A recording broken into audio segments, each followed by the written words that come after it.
She squeezed him to her ample bosom. "That's all right, Lord Wyatt. I'd rather you like my pies than not. What's the punishment this time?" "A week in my rooms," he said glumly. "And it's summer. I will go mad being kept inside." "No restrictions on your meals?" she asked. "No, just that I take all of them in the schoolroom." She hugged him again. "Then I'll see that you have pie every day, my lord." Wyatt thanked her profusely and took the back stairs to his room, passing his favourite maid along the way. "Hello, Joan," he said. "Good afternoon, Lord Wyatt," she said cheerfully. "In trouble again?" "Yes." "Don't worry, your punishment will be over quickly, and school will start before you know it. I know you miss your friends." She was right. He did miss his friends, and wished the new school term would hurry up and arrive. "Stay out of trouble, my lord," she said, and continued down the stairs. Wyatt arrived in his room and threw himself onto the bed. He pillowed his hands beneath his head and stared at the ceiling. He must have fallen asleep because when he opened his eyes his stomach growled.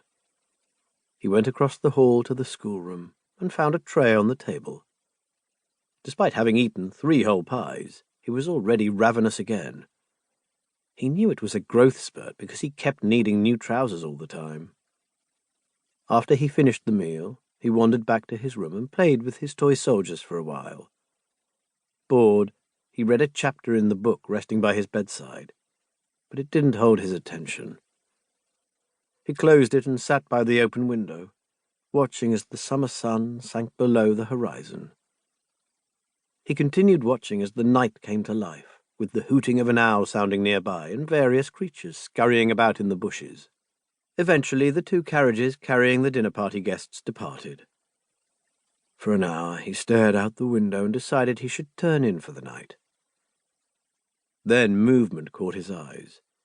He spied Clive, his fingers around some female's upper arm, dragging her along. She stumbled and fell to her knees. Clive yanked her back up. As he did, Wyatt saw it was Joan. Where was his brother taking the maid? A sick feeling washed over him. He'd heard murmurings from the servants about his brother's bad behaviour. Several maids had up and quit in the last few years. One had been let go. Thanks to eavesdropping, he learned the unmarried girl had been with child. His brother's child. Naturally, Clive had not been held accountable for his misdeeds.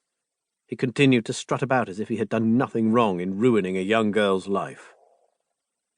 Wyatt knew his father would never have paid to see the girl and her child taken care of. To do so would admit wrongdoing on Clive's part, and the Duke would never want his heir associated with a bastard child. Now he worried that the same thing would happen to Joan. The servant had always been friendly and hard-working. It wouldn't be fair for Clive to force himself on her, especially if it cost her livelihood and meant she would birth a bastard. Wyatt was young, but he knew how all levels of society would reject Joan if she had a baby out of wedlock. She would be shunned.